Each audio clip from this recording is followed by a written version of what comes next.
Dime tu verdad, baby, ella te está sacando. Tú no sabes cómo estoy sufriendo, todo lo tengo que decir. Cuéntame, tu despedida para mí fue dura. ¿Será que te llevo a la luna? Y yo no supe hacerlo así. Te estaba buscando, por la calle gritando. Eso me está matando, oh no.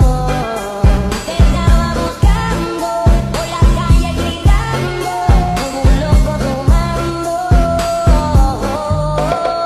Es que yo sin ti y tú sin mí, dime quién puede ser feliz. Eso no me gusta, eso no me gusta.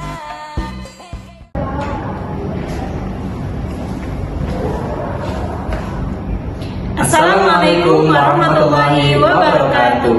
Halo teman-teman, kami perwakilan dari kelompok 2, saya Tiara Putri Sunaria dan rekan saya. Muhammad Kamil Ramadan. Kami akan menjelaskan tentang dakwah sebagai sistem. Teman-teman, dakwah sebagai sistem adalah bagaimana agar pesan-pesan atau nilai-nilai Islam dapat tersampaikan melalui media komunikasi yang baik dan dapat diterima dengan baik pula oleh para makhluk. Berikut ini ada pemaparan bagan yaitu dakwah sebagai sistem. Yang pertama itu ada pendahuluan yang terdiri dari definisi dakwah dan pentingnya dakwah. Kemudian ada dasar-dasar dakwah yang terdiri dari tujuan dakwah dan juga landasannya. Kemudian yang ketiga ada komponen sistem dakwah yang terdiri dari dai, mad'u, media dakwah dan juga metode dakwah. Kemudian dakwah sebagai sistem juga memiliki struktur organisasi dakwah yang terdiri dari organisasi dakwah dan juga pembagian tugas-tugasnya. Kemudian peran teknologi dalam dakwah, bagaimana kita memanfaatkan teknologi dakwah dan apakah ada tantangan dan peluang dalam peran teknologi dalam dakwah ini. Kemudian nanti ada evaluasi dan juga kesimpulan. Untuk materi yang pertama akan disampaikan oleh rekan saya Muhammad Kamil Ramadan. Kepadanya saya persilakan. Oke teman-teman, pembahasan pertama yaitu pendahuluan. Dalam pendahuluan ada dua pembahasan, yaitu definisi dan pentingnya dakwah. Adapun definisi dakwah, secara bahasa kata dakwah berasal dari bahasa Arab, da'a yad'u da'watan, yang berarti menyeru, memanggil, mengajak, menjamu, mendoa atau memohon. Menurut Syekh Ali Mahfuz, dakwah adalah mengajak manusia untuk mengerjakan kebaikan dan mengikuti petunjuk, menyuruh mereka berbuat baik dan melarang mereka dari perbuatan jelek agar mereka mendapat kebahagiaan di dunia dan akhirat. Adapun yang kedua yaitu pentingnya dakwah. Dakwah adalah yang pertama dan terutama penting untuk melestarikan dan meningkatkan identitas agama. Dakwah bertanggung jawab untuk memastikan bahwa nilai-nilai agama bertahan dan tertanam dalam kehidupan sehari-hari dalam menghadapi globalisasi yang membawa serta keberagaman budaya. Adapun tujuan dakwah adalah untuk menegakkan ajaran moral yang dikemukakan dalam agama.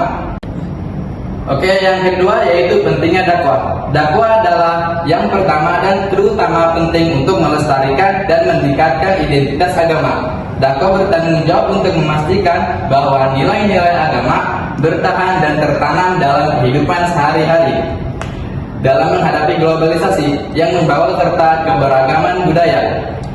Tujuan dakwah adalah untuk menegakkan ajaran moral yang ditemukan dalam agama, menawarkan pelajaran hidup yang jelas dan standar moral yang dapat membantu orang menavigasi kompleksitas moralitas kontemporer. Kemudian yang kedua yaitu dasar-dasar dakwah. Tujuan dakwah yang pertama yaitu pemantapan iman dan ketakwaan. Pemahaman yang lebih dalam tentang doktrin agama memungkinkan orang untuk hidup dalam ketundukan kepada Tuhan, membina hubungan yang lebih bermakna dan intim dengan Sang Pencipta. Kemudian yang kedua yaitu pembentukan karakter mulia. Ajaran agama yang disebarluaskan melalui dakwah menawarkan prinsip-prinsip tentang moralitas, integritas, berhemat, dan kebajikan lainnya yang membentuk orang menjadi anggota masyarakat yang berkontribusi. Kemudian yang ketiga, pemberdayaan masyarakat. Landasan moral yang kuat untuk menciptakan struktur sosial yang adil dan tahan lama disediakan oleh dakwah. Kemudian yang kedua yaitu landasan hukum. Landasan tentang hukum dakwah yaitu pada Quran surat Al-Imran surat ketiga ayat 104. Bismillahirrahmanirrahim. Wal takum minkum ummatun yad'una ilal khair wa ya'muruna bil ma'ruf wa yanhauna 'anil munkar wa ulaika humul muflihun. Yang artinya, dan hendaklah di antara kamu ada segolongan orang yang menyuruh kepada kebajikan, menyuruh atau berbuat yang ma'ruf dan mencegah dari yang munkar, dan mereka itulah orang-orang yang beruntung. Kemudian ayat lain yang menjelaskan tentang perintah dakwah adalah Quran surat An-Nahl surat ke-16 ayat 125. Bismillahirrahmanirrahim. Ud'u ila sabili rabbika bil hikmah wal mau'izatil hasanah wajadilhum billati hiya ahsan. Inna rabbaka huwa a'lamu biman dhalla an sabilihi wa huwa a'lamu bil muhtadin. Yang artinya, serulah manusia kepada jalan Tuhanmu dengan hikmah dan pengajaran yang baik, dan berdebatlah dengan mereka dengan cara yang baik. Sesungguhnya Tuhanmu, dialah yang lebih mengetahui siapa yang sesat dari jalannya, dan dialah yang lebih mengetahui siapa yang mendapat petunjuk. Lalu ada juga hadis yang memerintahkan untuk berdakwah dari Abu Hurairah radhiyallahu anhu secara marfu, siapa yang mengajak kepada petunjuk atau kebajikan, maka yang mendapatkan pahala sebesar pahala orang-orang yang mengikutinya tanpa mengurangi pahala mereka sedikit pun. Dan siapa yang mengajak kepada kesesatan, maka yang menanggung dosa sebesar dosa orang-orang yang mengikutinya tanpa mengurangi dosa-dosa mereka sedikit pun. Kemudian yang ketiga yaitu komponen sistem dakwah. Dai adalah orang yang melaksanakan dakwah, kemudian madu adalah sasaran dakwah. Kemudian ada metode dakwah. Al-Quran menjelaskan ada 3 metode dakwah dalam berdakwah. Adapun metode dakwah itu diantaranya bil hikmah, bil mau'izatil hasanah, dan mujadalah billati hiya ahsan. Kemudian ada media dakwah. Berbagai jenis media dapat digunakan sebagai sarana dakwah. Dan berikut adalah beberapa contoh media dakwah yang umum digunakan, yaitu ceramah agama, televisi dan radio, situs web atau blog, dan media sosial. Oke, berikut penjelasan selanjutnya akan dilanjutkan oleh rekan saya, Tiara Putri Sunaria. Baik, materi yang selanjutnya yaitu tentang struktur organisasi dakwah. Sebuah sistem tentunya harus memiliki struktur untuk mengoperasionalkan sebuah kegiatan, terutama dalam kegiatan dakwah itu sendiri, agar kegiatan dakwah itu bisa berjalan dengan lancar dan mencapai tujuan yang diinginkan. Dalam suatu organisasi tentunya ada pembagian tugas, yang mana pembagian tugas ini sebetulnya tidak beragam variannya. Contohnya itu ada seperti divisi penyuluhan dan pendidikan, kemudian divisi media dan komunikasi, divisi hubungan masyarakat, divisi keuangan dan administrasi, dan divisi kajian dan juga riset, yang mana divisi-divisi ini saling berkolaborasi dalam suatu organisasi dakwah sehingga tujuan dakwah itu sendiri dapat tercapai. Selanjutnya, peran teknologi dalam dakwah. Tentunya di zaman sekarang kita melihat teknologi semakin berkembang, yang mana hal tersebut harus seorang dai manfaatkan untuk bisa menyalurkan dakwah lewat teknologi tersebut. Pemanfaatan teknologi diantaranya bisa melalui media sosial, di mana para penceramah menyampaikan dakwahnya melalui platform media sosial seperti Facebook, YouTube, Instagram, dan lain sebagainya. Kemudian juga bisa menggunakan podcast atau platform audio.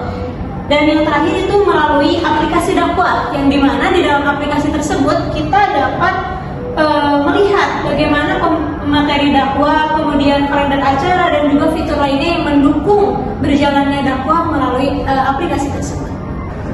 Adapun tantangan dan peluang dari teknologi yang sudah dijelaskan sebelumnya, yaitu yang pertama tantangan bisa berupa konten yang bermasalah, yaitu teknologi memungkinkan penyebaran cepat informasi, termasuk informasi yang salah dan juga tidak akurat.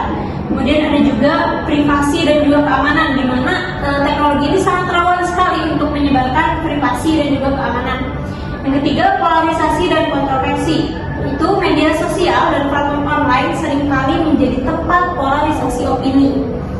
Yang keempat yaitu keterbatasan akses, dan yang kelima tantangan hukum, di mana beberapa platform teknologi menerapkan regulasi ketat terkait dengan jenis konten tertentu. Ini dapat menjadi tantangan bagi dakwah yang ingin menyebarkan pesan agama secara bebas. Selain tantangan, teknologi tentunya mempunyai peluang bagi tersebar luasnya dakwah. Di antaranya yang pertama yaitu jangkauan global, di mana teknologi tentu mampu memudahkan pesan dakwah agar sampai ke semua jangkauan mulai dari desa hingga perkotaan.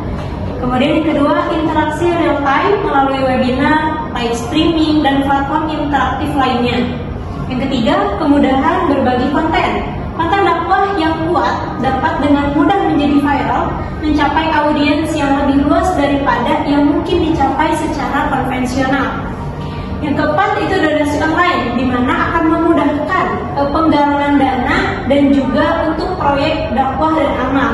Selain itu, pendidikan online yang didukung oleh teknologi juga memungkinkan adanya pendidikan agama yang diselenggarakan secara online. Setelah beberapa rangkaian yang sudah kita lalui dalam sistem dakwah tadi, tentunya kita memerlukan evaluasi untuk melihat kinerja kita ke belakang seperti apa. Nah, evaluasi yang harus dilakukan pada kasus ini adalah bagaimana caranya agar kegiatan dakwah itu dapat terlaksana secara sukses, tujuan-tujuan dakwahnya tersampaikan. Namun, tentunya banyak hal yang harus dipertimbangkan dalam berdakwah, terutama dalam menghadapi tantangan di masa kini. Dari pemaparan yang sudah kita jelaskan di awal, mari kita generalisasikan seperti apa sih sistem dakwah yang seharusnya.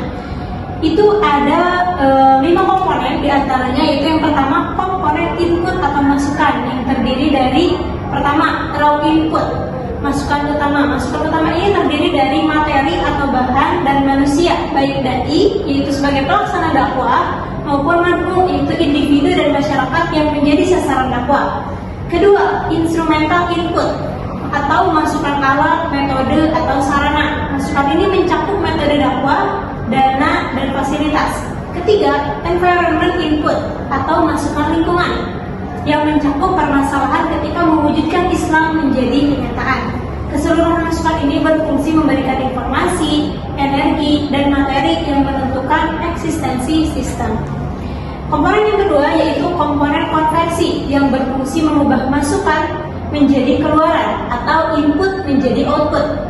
Merealisir ajaran Islam menjadi realitas sosial kultural yang diproses dalam kegiatan administrasi dakwah, seperti dalam kegiatan organisasi, manajemen, kepemimpinan, dan komunikasi dakwah. Komponen berindikasi pelaksanaan fungsi-fungsi manajemen dakwah Islam. Yang ketiga yaitu komponen output atau keluaran, yang mana merupakan hasil dari dakwah yang telah kita laksanakan. Terciptanya realitas baru menurut ukuran ideal dan tujuan antara sistem dakwah yang berlangsung. Hasil yang dicapai oleh kegiatan dakwah berupa khairul bariyah, khairul usrah, khairul jamaah, dan khairul ummah. Hasil ini biasanya dicapai secara bertahap dan saling bersyarat. Kemudian komponen yang keempat yaitu ada feedback atau umpan balik yang berfungsi memberi pengaruh baik positif maupun negatif terhadap sistem dakwah khususnya dan juga terhadap realitas sosial kultural pada umumnya. Jika pengaruh positif akan terwujud dalam bentuk dukungan, maka pengaruh negatif akan terwujud dalam bentuk hambatan. Terakhir ada komponen environment atau lingkungan yang berfungsi sebagai kenyataan yang hendak diubah atau sebagai sasaran dalam dakwah. Lingkungan ini memberikan pengaruh terhadap sistem dakwah, terutama memberikan masukan permasalahan yang perlu dipecahkan yang menyangkut ideologi, politik, pendidikan, ekonomi, teknologi, ilmu seni, dan lain sebagainya. Baik, kita sudah sampai kepada akhir dari pembahasan kita, yaitu kesimpulan, di mana seperti yang kita tahu, dakwah merupakan bagaimana agar ajaran Islam itu tersampaikan kepada masyarakat luas. Dan teman-teman perlu sama-sama kita ketahui bahwa eksistensi ajaran Islam di masyarakat itu tergantung bagaimana eksistensi dakwah itu sendiri. Nah, tujuan mendasar dakwah adalah menegakkan iman dan takwa, kemudian menumbuhkan karakter moral dan memberdayakan masyarakat. Kemudian tadi juga sudah kita bahas ada ayat-ayat Al-Quran dan juga hadis yang menerangkan bagaimana anjuran supaya manusia itu berdakwah. Kemudian kita juga tadi sudah membahas media-media dakwah, metode dakwah yang terdiri dari bil hikmah, kemudian mau'izatul hasanah atau pengajaran yang baik, dan juga ada mujadalah bilatih hasan atau dengan debat yang baik. Kemudian di zaman sekarang juga teknologi yang semakin berkembang mempunyai peluang dan juga tantangan. peluang seperti dapat dijangkau oleh seluruh dunia, interaksi real time, berbagai konten sederhana, donasi online, dan lain sebagainya. Demikian pemaparan yang dapat kami sampaikan tentang dakwah sebagai sistem. Semoga apa yang kami sampaikan bermanfaat. Saya Tiara Putri Sunaria. Dan saya Kamil Ramadan, pamit undur diri. Wassalamualaikum warahmatullahi wabarakatuh.